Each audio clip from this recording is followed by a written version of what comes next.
my new attorney needs me to find a file, and I can't find it. That's not what I meant.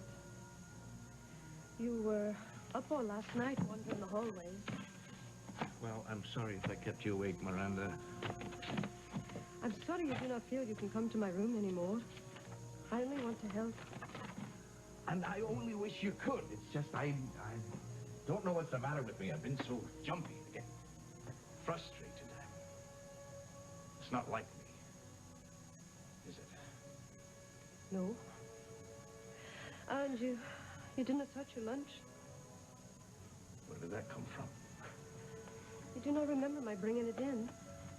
I don't know what's the matter with me. I've got to wrap up my affairs here and go home. I remember when you thought of this manor house as your home. I miss you. I do miss you. It's very lonely for me now since you've moved to America. I'm sorry, Miranda. I've told you I'm a different man now. I just wish I knew what man I was.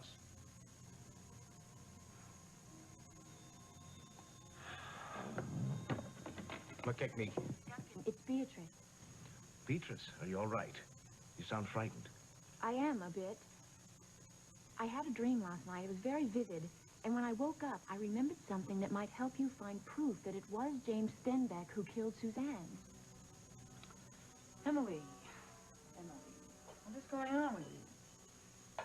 Hensley is dead. Right. And yet you keep getting calls from a guy with a Scottish accent. Who is that guy? Emily! How could you do that to me? To what? What are You you told talking the about? police that the coin was stolen from my apartment.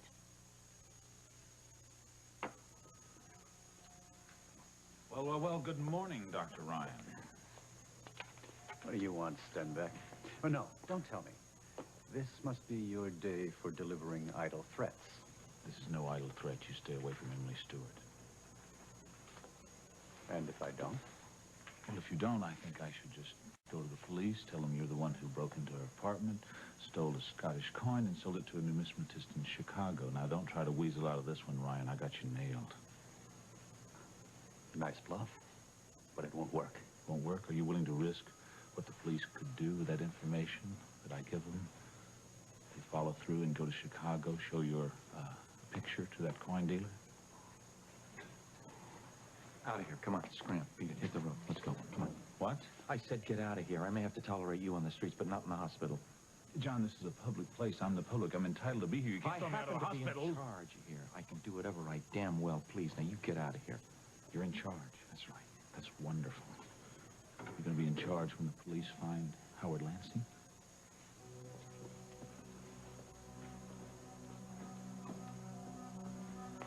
What does he know about Howard Lansing?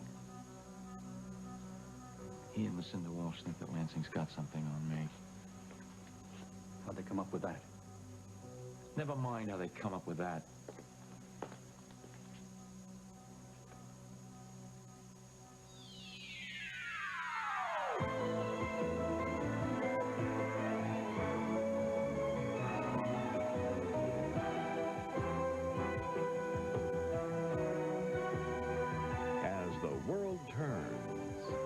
This portion brought to you today by Comet. For your modern surfaces, today's Comet. As safe as a liquid, as tough as Comet. And by Safeguard, the combination of maximum deodorant soap protection and a rich, thick lather.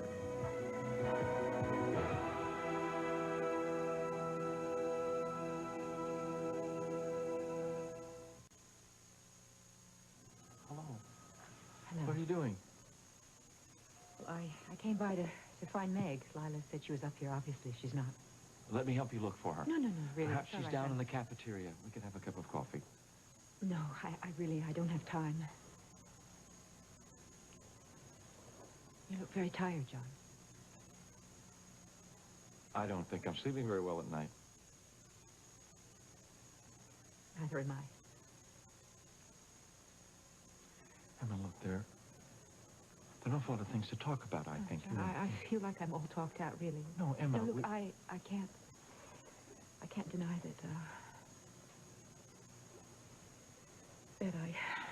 I still don't have feelings for you. I do.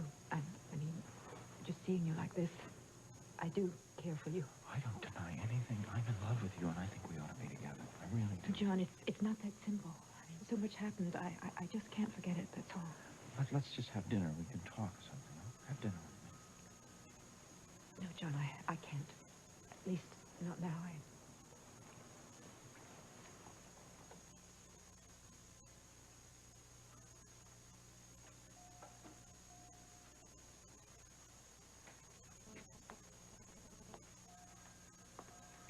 What was Stenbeck doing here?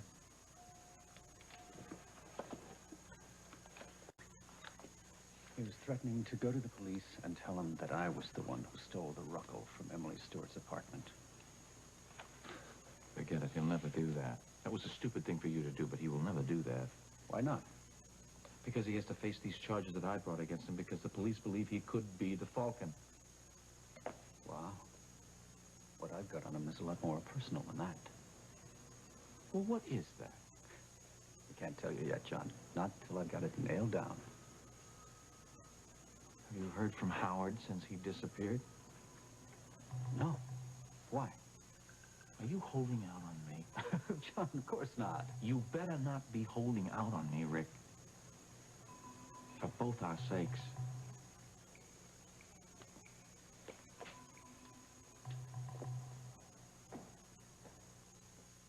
I trusted you, Bessie, and you spilled everything to the police. Emily, I didn't say anything to the police. Craig did. And how did he find Because out? I told him. Look, I'm very worried about you. I was concerned. I had to share it with someone. Oh, I really appreciate being grilled by the police again. Come on. I know both Margot and Hal, and I doubt very seriously they grilled you about anything. Now, look, I am tired of these lies. That's it. What lies? Emily, you've been lying about everything since you first got here. Meaning what? Meaning that you got a phone call yesterday from a guy with a Scottish accent. So? So, it was the same guy that kept calling before. The one that you claimed was Hensley. Only Hensley is dead, so who was that? Did you tell that to the police, Yes, too? Craig did. He did. What?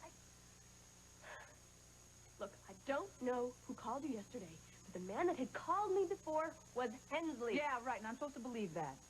Look, you've lied about California and everything else. Now, Susan said you were incapable of telling the truth. Well, we didn't believe her, but maybe we should have. Look, do not throw my mother in my face. She's the cause of all of my problems. Emily, stop blaming your mother for everything that happens in your life. Now, it's time that you took control. Emily. What's wrong? It's her lies. Every time I confront her with them, she gets so angry, and I'm trying to help. Well, got some time you can take off? We could go shopping, make a day of it. Come on, what do you say? Let's do that. I don't know. Craig said he's going out of the office all day. I could have some time off. Good, then it's settled. Come on, we'll go relax a little bit, and then we'll go by fashions, and you can talk to Emily and get this thing straightened out. I'm not so sure about that. Betsy, take it from me. If you don't confront these things head on and right away, they only magnify. So just go ahead and do it. You're right. I wish I knew what you were so afraid of. What kind of a dream? Tell me about it. Well, I was in Thomas's house. I was talking with him. But in my dream, he looked more like Brian. Well, I'm not surprised. You loved Thomas very much once, and now you love Brian. Well, anyway, when I woke up, I remembered the whole of the conversation I actually had with Thomas. It was the night before we were to be married. We were on the moors, and Thomas was tense and distracted. I was afraid he was having second thoughts about the wedding because of Suzanne, but he said no. He was afraid something was going to happen to him. Well, like what? Well, he didn't know. He just had this premonition. And he said that if anything did happen, he was leaving everything he owned to me, just like you said. And then he also told me that he kept all his personal documents and records in his attic, and that if any harm came to him, I was to get them, and that I would know who to give them to. Does that make any sense, Duncan? I won't know until I see the papers, but perhaps you're right. Perhaps this is a link to James Stenbeck, the link I've been looking for. Duncan, there's something I haven't told you. The day after Shannon refused to marry Brian, I found James Stenbeck in your bedchamber. What was he doing there? He said he was looking for something you'd stolen. He'd read the letter you left me, and he was very angry that we knew about his connection with Suzanne. Beatrice, listen to me. I'm on my way home very soon. Meanwhile, if you feel that you need any protection, I want you to call Margot or Brian. Dr. Michaels about your feelings about Brian. I'm seeing her this afternoon. Well, I'm glad of that. You take care of yourself now. I love you very much. Love you.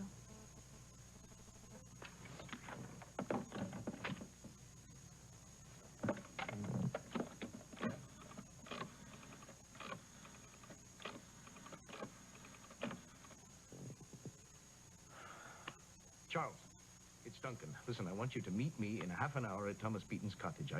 I'll explain it all to you when you meet me there. Bye.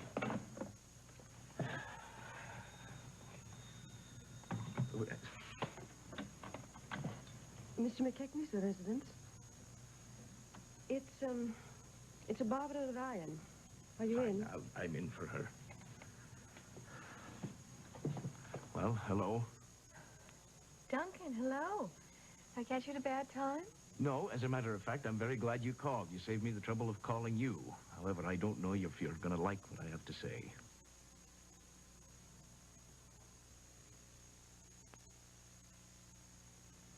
Duncan, I don't know if I like your tone. Well, you haven't heard it yet. What were you thinking when you told Brian where Shannon went to? I thought I was doing you a favor. Well, why don't you just mind your own bloody business? Shannon's in enough pain without Brian chasing her halfway around the globe. Oh. So it's Shannon's feelings we're worried about these days. And why is that odd? Well, you are the one that did his best to keep Shannon and Brian apart, aren't you? And who brought me to Oakdale to take part in a scorned woman's petty revenge? I think we better end this conversation before we each say too much. Aye, that's fine with me. I've no more to say on this subject, or any other, for that matter. Hi,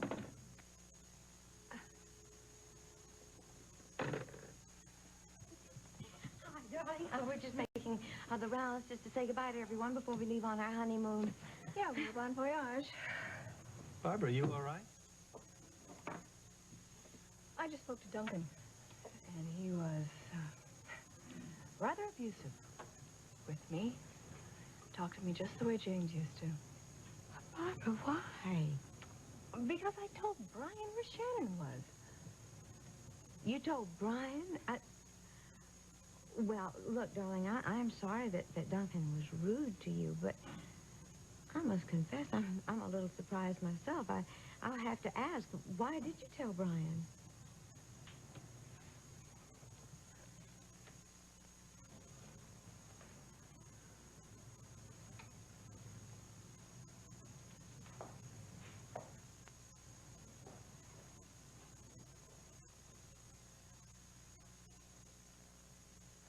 What is wrong with you this evening? Darling, can't I have mood swings? Can't I be like other people? No, you can't be like other people because you're not like other people. You're an extraordinary woman. I never doubt how much you mean to me. Lucinda? Lucinda? Where were you? Look like you're 1,000 miles away. Huh? Good morning, James. Penny for your thoughts? Penny? Oh, my thoughts are what? Much more than a penny. Of course. I was thinking about dinner and last night. You know, you started this habit of getting up before dawn and sneaking out of my room. I don't like that. It's nice to wake up next to you. I talked to Barbara this morning. She'd like to see you. Yes, I'll get right over there. Gerald Miller. Yes. What did he have to say? You finally reached him in L.A. I did not reach Mr. Miller. He's very difficult to get on the phone. Who were you talking to from Mona Lisa all night? Were you spying on me, Lucinda? No. I wasn't spying on you, ought I? To spy on you, James. You're more than welcome to. My life is an open book. I was talking to Corinne Lawrence.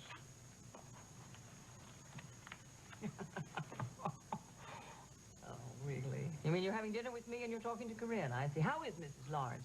How is she, now that we've found her out in her little scheme? She's absolutely adorable. Now listen, Lucinda. Any talk, chatter, chat, charm between Corinne and me is strictly political.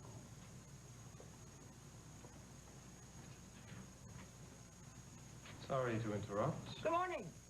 You're not interrupting, not a bit. Oh, my darling. You are looking a bit fragile this morning. I didn't sleep well last night. I'm so sorry. Lucinda, on the subject of Holden Snyder, I still think that Holden should be working with James in his division, especially since he's so well versed in the Lawrence contract and has noticed a few details that James has missed. Well, you see, you've brought Holden along so far, so fast, and he's done so well, I think he's much better off under your supervision. I'll be in my office. No one wants my clever Holden? Lucinda, I don't know how to say this to you. Go ahead. Why don't you just speak out and clear the air around here? It really bothers me that you are putting so much trust and power in that man's hands. Darling, that man, I can handle. You start handling him, and I'm sick of all this macho stuff. Handle it, and on top of it all, you concentrate on what is your job, which is getting back together again with my daughter. I don't know. I can't put my finger on it, and neither can Hal. It's very weird. I mean, Emily definitely is not telling the truth. Why not? I don't know. It's something, it's about that phone call that she got with the man from the Scottish accent. Bessie said it's the same guy that Emily told her was Hensley Taggart. But Hensley Taggart's dead. Exactly. So who is it? Somebody else with a Scottish accent. Like Duncan McKechnie. Or James Stenbeck, who logged enough time in Scotland that he could do a pretty good imitation of a burr. Well, so she's playing with fire. Lord knows what he's involved in. There's nothing we can do until Emily decides to cooperate. Enough about business. We should talk about your going-away party. How can we talk about my going-away party? We don't know when I'm going away. Well, steal a page from Shannon's book and we'll wing it. Hey, where's the firm's new lawyer, the Fair Jessica? Fair Jessica's at the courtroom meeting and greeting. And I gotta get back to work, otherwise I'm not going to be able to beat you at tennis ce soir. Ah, bon chance. Yep. Tom Hughes. Joe Bailey. We just started talking about you. Yeah, I've decided to accept your offer and come to Washington. So when do you want me there? When? No, I'll just have to put myself in, high gear between now and then, I guess. Yeah, I am too. Okay, Joe, thanks. Well, when does Joe Bailey want you in Washington? Day after tomorrow.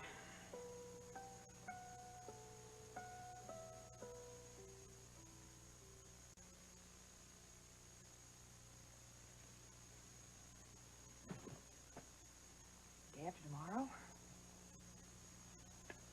Pretty quick, huh? We got weekends. Yeah, we got weekends. Our honeymoon time. Our honeymoon time. Yeah, I'll probably see you more now than I have before. Hey! Hi. We're saying our goodbyes before winging our way to London. Oh. Yeah, I just cannot wait to see that look on Bob's face. Oh, and Kim's too, when we walk in for tea. Now, please remember, Mrs. Mitchell, I do not intend to spend our entire honeymoon visiting people that we're going to see when we get back home. Oh, isn't it sweet? It's their first quarrel. Oh. You're gonna miss my going away party, you know. Your what? Tom, did you... Oh, you didn't accept that job at Washington, did you, yes, darling? just a couple minutes ago. I have to be out there a day after tomorrow. No, not that soon. That's just... Lisa, tell me all about that honeymoon plans that you've got. Now, are you going around the world which Listen, I want to talk to you before you go away. That's the part's unknown. I got the stock that Shannon owns in Walsh Enterprises. Should I sell it? I don't even know how to sell Well, what do you know about that company in Pennsylvania that wants to buy it? McNeil And Smith? Not much, but they are offering top dollar. Well, Shannon could use the money just now. Hey, as a matter of fact, where is Shannon? What's happened to her? Darling, the last we heard, she was still in Edinburgh. Maybe we might see her there.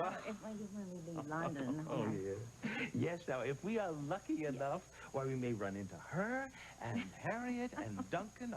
But why don't we just spend our honeymoon here, you know, on the corner of Main Street and Maple? Oh, yeah, don't be mean. Come on. We've got some other stops to make. Yeah, we get any more stops, we miss our plane. No, trust me. I know what I'm doing. Oh, I know. Tommy. I just hope you know what you're doing. I do. I want the best for you. Okay. You have fun. We will. We will. Bye-bye. We will.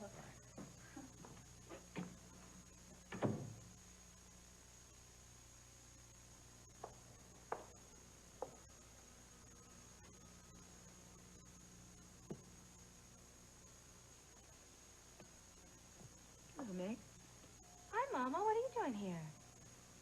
I came to bring you these. You left them at the farm the other day when you came out with Iva. Oh, yeah.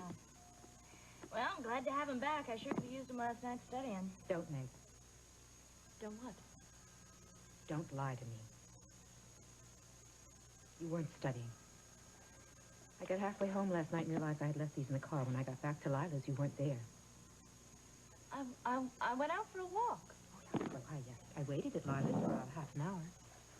So I stopped to get something to eat before I came back. Who ate the TV dinner in the living room? Mama, I thought I was going to have the TV dinner, and then why am I getting the third degree? Because you've lied to me so often, I don't know when you're telling me the truth. Oh, just because John Dixon turned out to be a liar doesn't... Meg. I'm sorry, Mama. I shouldn't have said that. But why are you coming down so hard on me? I don't understand. What about Iva? Why didn't you throw Iva out of the house when you found out she was lying about being I pregnant? understand. I don't want the same thing to happen to you, and that's why I was so upset about all this that happened between you and Dusty. And don't you ever mention Iva again and what she did. She paid very dearly for what she did. Yeah, what about me? I paid, too. I lost Dusty. Dr. Dixon thinks I'm a tramp, and you don't trust Then me. learn something by it. Mistakes are harder to make than to correct.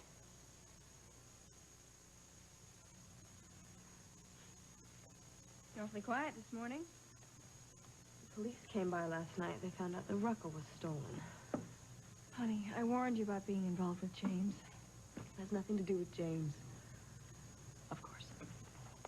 Well, I'm just glad you're seeing a psychiatrist. Is there anything that Betsy didn't tell the world at Mona Lisa's last night? Hey, Betsy's just trying to help you. I don't need her help. Or anybody's.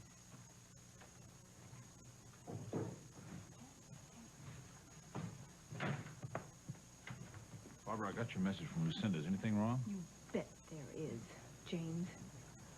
Paul told me about taking him out of town to some Olympic time trials or something. Well, you're not taking Paul anywhere. Well, maybe we just should better renegotiate our deal, lady. He's my son, too. We don't have a deal, James. I call the shots, remember? And you're not taking Paul out of town ever. You don't care who you hurt, do you? Not Stephen Dropless, not your own son with promises you can't keep. Listen, Not Emily Stewart. Oh, you claim you're not involved with her. Well, James, if you really care about her, leave her alone.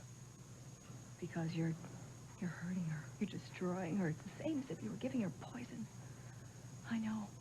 Because I've seen it all before. In my own mirror.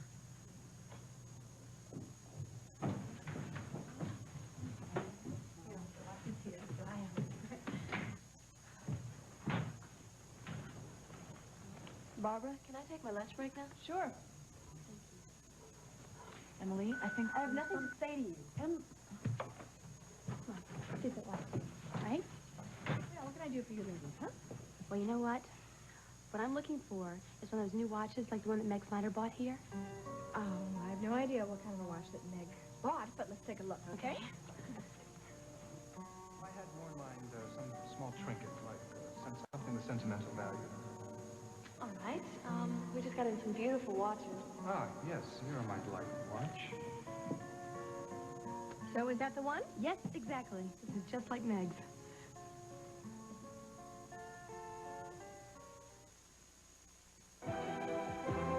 This portion of As the World Turns has been brought to you today by Cascade. Both regular and lemon scent Cascade leave your dishes virtually spotless. And by Aero Plus. Protein power to cut clean through. We'll continue with part 2 of As the World Turns in just a moment.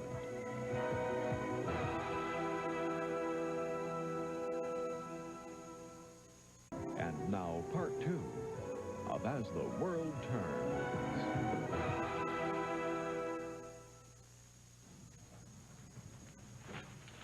Hello, Lucinda. I thought you might want to see a list of some of the job prospects for wall construction. I do. Now, Antonio, I've been thinking about you. Really, I think you've got to give yourself and whoever it is you're doing whatever you're doing with a bit of a rest. You don't look well. I called you last night, again and again. You were not in. This is going to be impossible for me. Sierra refuses to see me. I'm getting nowhere with her. I'm only human. I need some affection in my life. What do you want me to do? I don't want to discuss your humanity with you, darling. I just want to advise you about something. If you make a mistake, if Sierra is alienated, if she finds out what's going on, if she's found out about the affair you had with Barbara, you two would be finished. I know. I don't want her to find out about the affair with Barbara. Why are you still so friendly with Barbara, by the way? I like her. She's pretty. I like her. She makes me a lot of money, simply Barbara. A lot of money.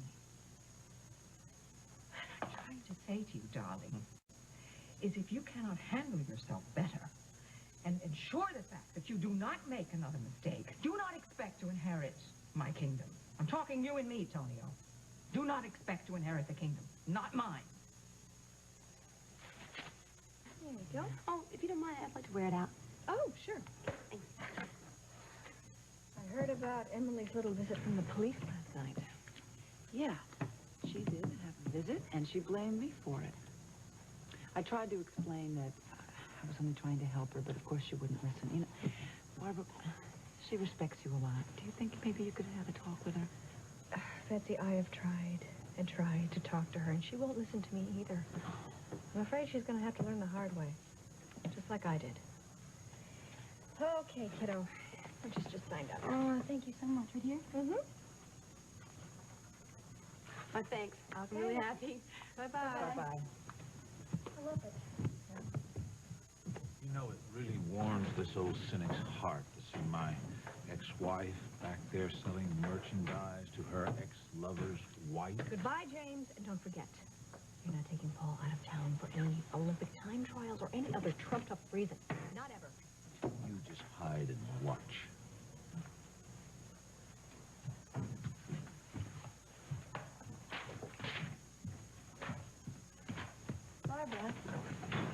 Barbara.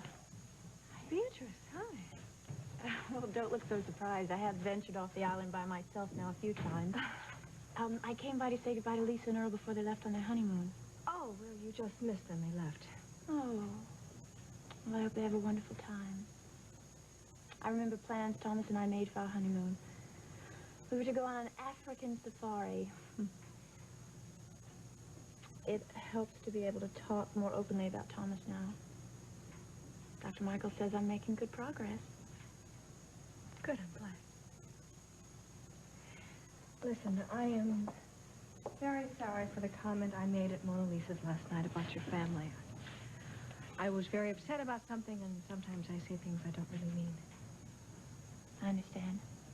Duncan's the same way. He used to say terrible things about Thomas. But I think it's because our parents died when I was very young, and he's always felt very protective. He can be very caring, too. When it suits his needs. I know he cares for you very deeply. Really? Well, you couldn't tell that by the conversation we had earlier. What happened? Well, he's furious with me. He's just furious for me telling Brian where Shannon was. And I don't really know why. I mean, don't we all want Shannon and Brian back together again? I know Duncan's going through a great deal right now. Has he always been this secretive? Mm-hmm. And I'm sure there's a good reason why he was so abrupt with you on the phone. I'm not sure I can deal with his secrecy or his sudden mood swings. You have to if you love him. And I know you care for him a great deal.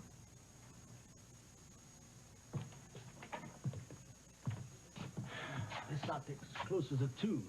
I don't think anybody's been in here since Thomas died. It seems an unlikely place for a man to keep all his personal papers. Are you sure Beatrice remembered correctly? Aye, she seemed quite certain. Good Lord, look at this. What is it? Thomas's clothes that he was going to take on the honeymoon, his hunting things, his safari things. I feel ghoulish looking through that. Duncan, I haven't said anything, but you seem to be in a rather odd mood lately. Are you troubled? No, I'm fine. I just never got used to saying goodbyes. Goodbye? Listen, don't even think about it. I think you should take the car back to the manor house. If we were followed, they may follow you back there. Meet me back here about 6:30. Will you be all right? Oh, I'll be just fine. I'm convinced there's someone watching me. I wonder who it could be. Well, I've made a few enemies in my life, but none quite so formidable as James Stenbeck. Aye. All right. I'll be back at 6:30. Now, you be careful. Fine, I will. Thank you, Charles.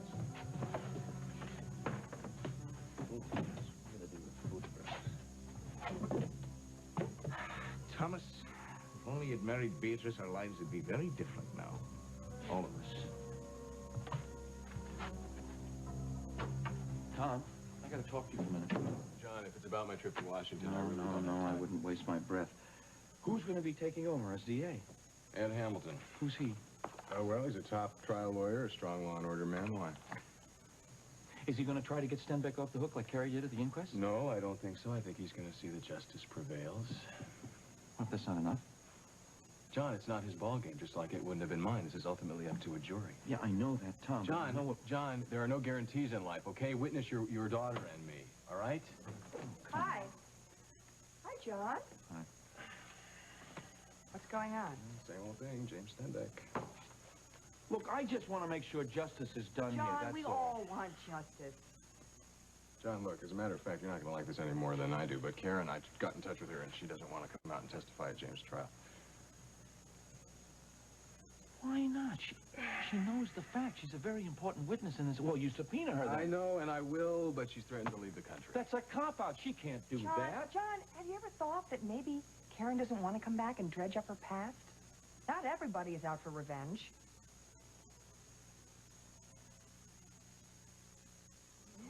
Oh, boy. Thank you. I hope you enjoy your flight on Virgin Atlantic. Thank you. I'm sure we will. We're on our honeymoon. Oh, congratulations. My name is Fawn, so if you should need anything, just let me know. Thank you. All right. Well, here's to us again. To us again. Oh, darling, I am really so happy. I just wish so much that Shannon and Brian were going on their honeymoon, too. Oh, well, I think it'll all work out for the best. You know, my niece, she may be a little impulsive, but she has very good instincts as far as people are concerned. She's hardly ever wrong. I don't understand. Why do you think she did that? Oh, well, I'm sure when the time is ripe, she will tell us. And why did Barbara tell Brian where Shannon was? I mean, Barbara did enough to try to keep the two apart. Mysteries, my love, the little mysteries of life. Well, I know, but Barbara's so distracted because of James being back. I mean, she's really been upset about that. And her behavior, if you've noticed, her behavior has become more and more bizarre. Your bizarre behavior that bothers me at the moment is yours. Mine? What's wrong with my behavior? So we are at last on our honeymoon. We're going to have a marvelous, wonderful life together. And you are saying depressing things. Now, no more of that. I remind you for the very last time, Mrs. Mitchell. Mrs. Oh, now, see, that's magic word. I really love you so much, Mr. Mitchell.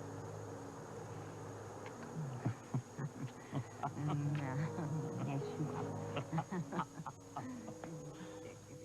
Thank you, Dr. Michael. I'll see you again tomorrow? Yes, it was a good session today, baby. I think so. Bye-bye. Hello, Miss McKechnie. Have we met? Yes, I'm Emily Stewart. We met at the Halloween party and the wedding. Oh, yes, that's right. I also remember thinking I'd met you in Scotland before, too. I still feel that. No, I think you're mistaken. Excuse me.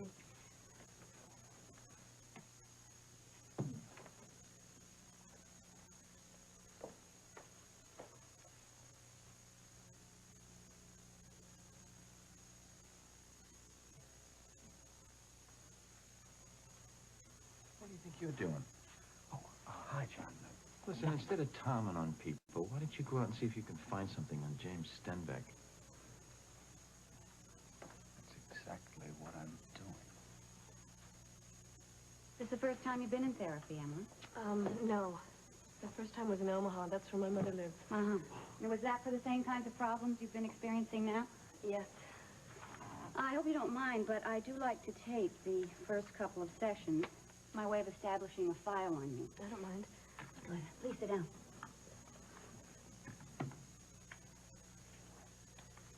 Okay.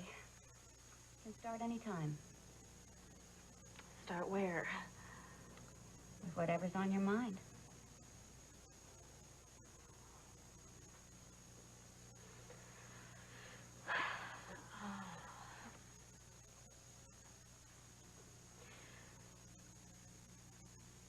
Well,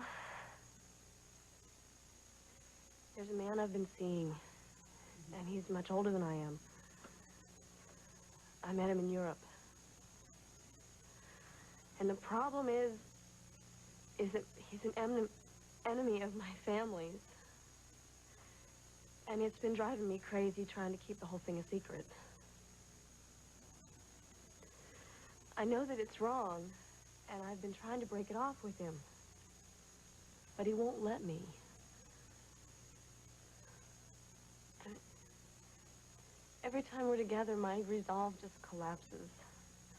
That's why I'm here. I need your help. I need to get him out of my life once and for all. Betsy, I must say that I do love my watch. Oh, good. Now, aren't you glad we went shopping? Don't you feel better? Yeah, I guess.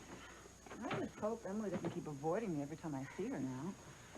I feel badly for her. She's a good kid. She really is. She just had a rough growing up. Yeah. You know, she resents me. I had my father and Kim, and she had Susan. Betsy, she will come around. She will. I hope so. She's my sister. I love her. Yeah. This. Craig came by.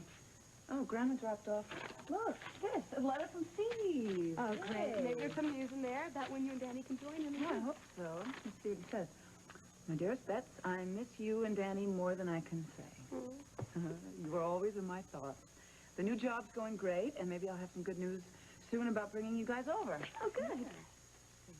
I've been thinking about the mistakes I made, like you told me to. You know most of them, but there's one I haven't told you about, and I have to get it off my chest. The night I learned how foolish I'd been to trust Tonio and got drunk, I went back to the cabin to pull myself together so I could face you and tell you everything that was happening. Well, somehow, Emily found out I was there and she came over. Honey, please don't blame Emily because nothing really happened. You know, I've never looked at or thought of another woman since I married you. And it just shows what a low opinion I had of myself, that I let things go as far as they did with Emily. But I stopped when I realized what was happening. Oh, Betsy. What's the matter? Hey.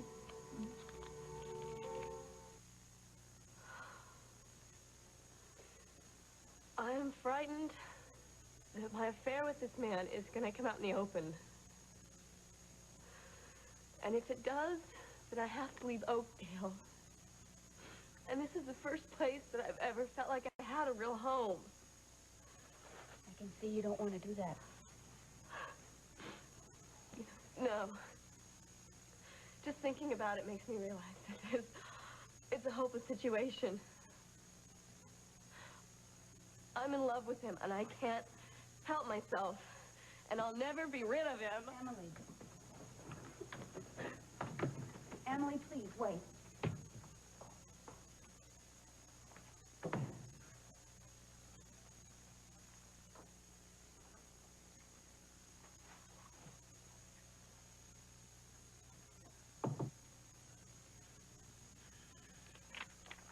Where's Lucinda? Out. I can see that. What are you doing in here? I do not answer to you, Tonio.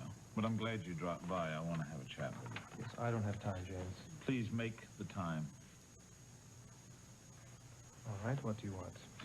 You are Lucinda's right hand. You're heir apparent. You own a nice little chunk of Wall stock, right? Yes? Mm-hmm. You know, it's a very healthy stock at the moment. I wondered if you'd consider selling it for cash. That's a great deal of cash, James. Why do you want it? Let's just say I like to own part of the company that I work for. How much? $65 a share. It was 75 1/8 when the market opened this morning. That's my offer. It's a ridiculous offer. Why would I even consider it? Ridiculous? You know, you're not a stupid man, Tonio, but like everybody else, you make some mistakes. Meaning? Meaning it was very unwise for you to have an affair with my ex-wife when you were very much married to the boss's daughter. Goodbye, James. And now you've made a second mistake that could prove fatal. If Lucinda finds out about your itch for Meg Snyder, you'd be in real trouble. She'd take that stock away from you so fast your sombrero would spin. All you'd end up with is a one-way ticket back to Montega.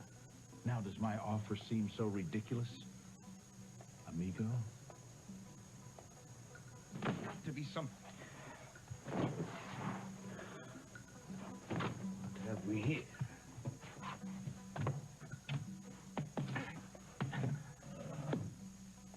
Well, hello there.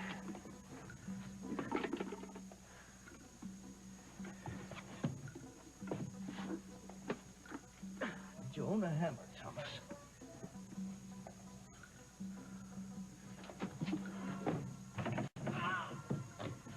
Bloody hell.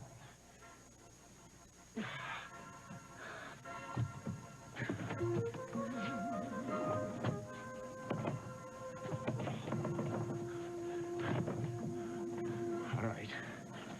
Now, how am I going to get out of here?